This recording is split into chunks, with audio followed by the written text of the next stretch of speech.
How are you doing today? I'm really good. I'm loving New York. The weather's beautiful, and I'm talking to all these lovely people. So, yep, life is good. Man, what a movie you have got yourself involved in, Trim Season. And I got to be honest, maybe it's because I'm an uneducated person, but I didn't realize that people actually did this. Yeah, I know they do, and it was based on a true story. It was based on a documentary that was made about these young trimmers who'd go up into the northern mountains of California and disappeared. A lot of them started disappearing, and that's where the idea came from.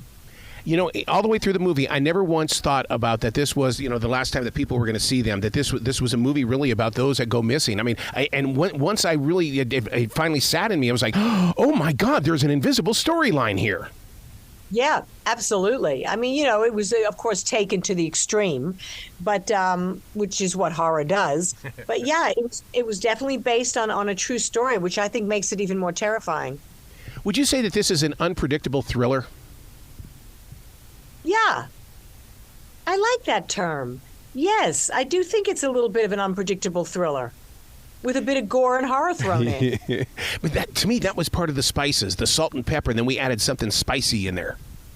Yeah, totally. And it is a little bit unpredictable. You never do quite know who's going to turn out, alive at the end. Yeah, but what's great about the character of Mona is the fact that right away she gets the attention of the viewer because she gains control of what's going on inside her place. Yeah, that's right. I'm right from the start. I mean, things would probably have gone a bit slower, but then, of course, a series of events happen where she has to step in and take control. Like taking newspapers off from the window. Oh my God! Even I felt some fear. I'm going. She's going to kick her butt. She is in big trouble. I know. Like I am in control of every aspect of that mountain, and I could see already that there were a couple of, especially that little young Harriet, who doesn't listen to rules.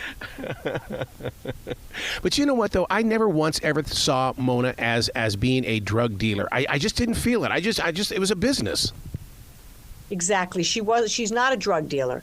She's more a person who's had this property for centuries. Yep. They're kind of like when you think about the gypsies of Romania, there's sort of this very, very kind of intergenerational, for centuries. Her family's owned this land, and they've had gypsy blood in them. They've had supernatural blood in them. But she's taken it and she's done bad things with it. What was it like to create with Ariel on this storyline? Because, I mean, the collaboration of the two of you is just amazing in this. Yeah, it was really great. I mean, Ariel and I worked together for about 8 months on the script. We'd meet every week, and we broke down scene by scene, and we would say to each other, is this real? Are these real people? What's their backstory? What's gone on with the brothers? What's gone on with Mona and these two sons? Why does she love one son and not the other? Like, we had to really, because the script was great, but it hadn't really delved into the history of the characters. See, I love it when you say that you broke it down. I call that defragging. You got to go in there and you've got to ask the questions and question the answers. And you've got to come up with a product here where the viewers can go, oh, my God, this feels like something that I would get involved in. Totally. And also, the viewers see it once. It's quite a complicated film. But, if you see it again, you'd notice other things happening. Like, nothing happens in that film without a reason. Right. We thought everything through. Every character, every relationship, the pot, the growing of the pot, the womb. I mean, it's all there. Everything has a reason. That's so interesting you say that, because when I see an Easter egg or an assumed Easter egg, I'll sit there and loudly go, Easter egg! And that's basically telling me that look, this is leading to someplace, like the escape. I knew that was going to be leading to someplace. Yes, that's right. The escape, you mean, of Dusty when she tries to escape. Oh, yeah. Yeah. I wouldn't do it. No, of course you wouldn't do it, But, you and I know that, but that's the whole thing. The viewer, you always want the viewer to know just a little bit more than the characters in the film. Yeah. So now, at any time, did you and Ariel ever say, okay, we're doing a movie, but I know we could turn this into a 9 or a 10-part series on Netflix? Do you know what? We never thought that, but since we've been screening it, and I've been to a few premieres now, that is one of the questions that everyone asks at every screening. Would you think about a prequel? Would you guys think about doing a series? Yep. And now I think to myself, wow, this really could be. This really could be a series. Yeah, I mean, because it's one of those things that we've all grown accustomed to. We want more, more. Give me some more. Yeah. Thank you. That's a really, really high compliment. And, it's just got us all thinking, which is good to be thinking about it, What was it like to be on that set? Because, I mean, I know what I saw on the flat screen, but, I mean, you guys get to see a completely different thing. I mean, did you have to use the imagination to bring it all together so that we could see it? You know what? Not really, because we were. First of all, it was COVID. We were very isolated. Yeah. We weren't allowed to see. There weren't people coming and going. It was just us shooting up in the mountains of Utah through the night, very dark. Strange animals coming, like a moose and a porcupine, and I mean, we were kind of away from civilization up there, and it kind of was easy. It was easy to lose yourself in that world. Yeah. I'm always interested in how you prep for a movie like this, because now that I know that it took place during the COVID lockdown, I mean, that to me, that raised the bar on show preparation. Oh yeah, I mean, we just never knew. Are we going to be able to shoot it? Are we not? I mean, it was very touch and go for a while. We just kept forging on, thinking, is this going to happen?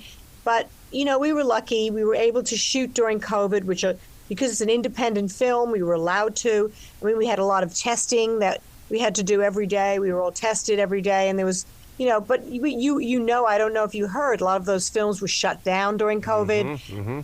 People would get COVID, the whole film set would shut down, very costly, all the extra testing.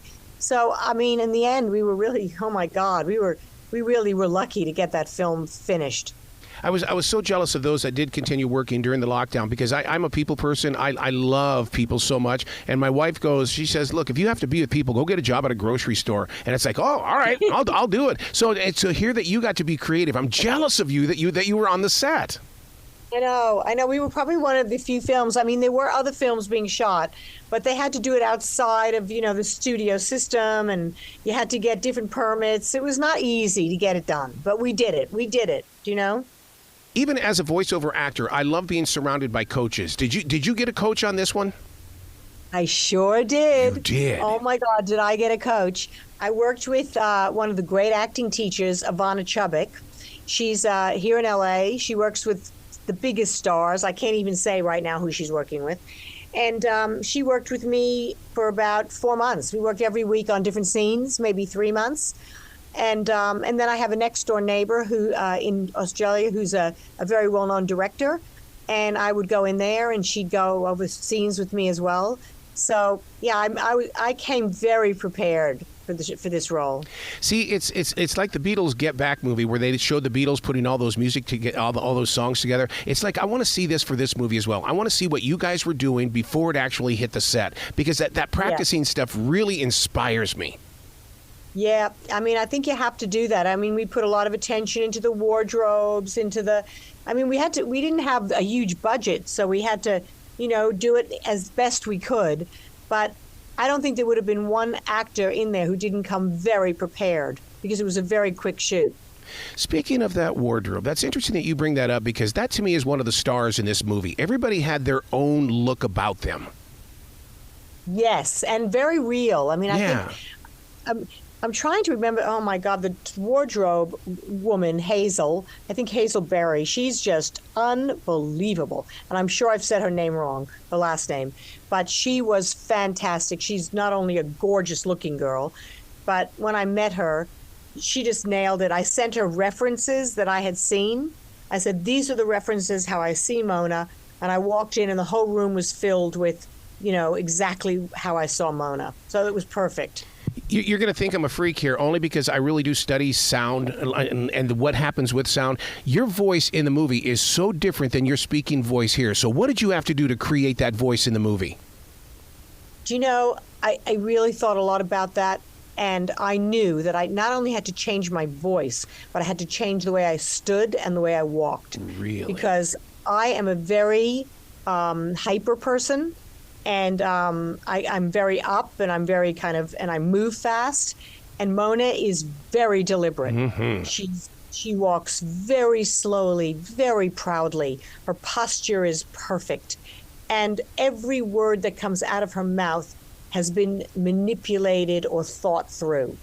There's nothing that she says that just blurts out. And so that had a lot to do with the pacing of my voice and with the way that I walked and moved. So how did you get the pacing under control? That's a true discipline there. Yeah, I think just through practice, practicing at home, saying my lines at home, moving at home. That really, and then once I was on the set, you're right. It just took a lot of discipline to slow myself down because I was very nervous. Every actor, I don't care who you are, the first day on the set is a very anxiety producing. I think it's because you guys care. That's the reason why. I've always said that anxiety is driven by care. Yeah, we do. We care, and we hope. We just hope that all of our preparation, that the director will be good, that we'll love working with these actors who we've never met before, that we'll have enough time. And you get on the set and you just go, okay, here I go. I'm falling off the cliff. And usually about a week into it, you start hitting a stride. So in a way, you're saying that body language has a lot to do with the way that we're going to do our pitch, volume, and tone. Oh, my God. It's, you know what? It's probably more important than the words that you say. Really? Wow. As an actor, you do all these kind of exercises as animals, and in a lot of these acting classes, they have you be a wolf, and they say, well, what would your character be? Would your character be a kitty cat, a snake? And then you start moving like that. And at the time when you do these things, you go, oh, give me a break, But then later on, when you're acting in films, you go, wow, I get it. I get that is very important. I laugh at that because as a martial artist, they told us the same thing. And this is the way that my Sabadim told me. He says, it is martial arts. That means you have to act. That means you have to bring it to life. Go watch a cow. See why they call it the front stance, the cow stance. I never knew that. Amazing. Oh, my God. I would love to have a T-shirt that has your picture on it, and right below it says Mona. And then people are going to go, oh, yeah. Oh, I know who you're talking about. I think we might do some Mona T-shirts now that you said that. So what do you do? Yes. What do you do on your off time when you're not being creative? Or are you like me? You're just addicted to the stuff. Do you know what? I have a very good life. I have a life of dreaming. My life is just, basically what I want to create. And I have a very strong yoga practice. So Nice. Every morning I get up and do yoga. And, I also am very interested in fitness and staying very healthy as I get older. That's just so important to me. So that's all part of my life. And I also am involved in a couple of films right now in pre-production. Not for any roles, just more to help them get off the ground, help these films get off the ground. That's so exciting for me, where I read scripts and I, talk to people about the casting. So I'm doing that. And, I'm also involved in philanthropy. So I feel like I have a big life, and I have a grandson. I have a new grandson. She actually is the best of everything. Oh, my God. Those grandchildren, they grow up too quickly. I have a 20-year-old and an 18-year-old that just graduated from high school. So, it's like, I was just holding you. What are you doing? What? Are you talking about grandchildren? Yeah. Wow, that's awesome. I love them. I'm so ready for them to have children. I just can't wait. Wait, you'll be a great grandfather? I will be. Yeah. Wow, you said you've obviously started young. All of your children. I did. I started young, but not as young as some would think. But I was in radio at the age of 14. So therefore, by 18, I was already middle aged. Wow. Well, it's good. It's a good life. We have to grab the lightness. Absolutely. Where can people go to find out more about you? Oh, thank you. Well, I am very active on my Instagram. That's my favorite platform. And it's Jane Badler World. It's just my world, Jane Badler World. and I am on Twitter, but I can be a bit more political on Twitter. So, it depends on what you like.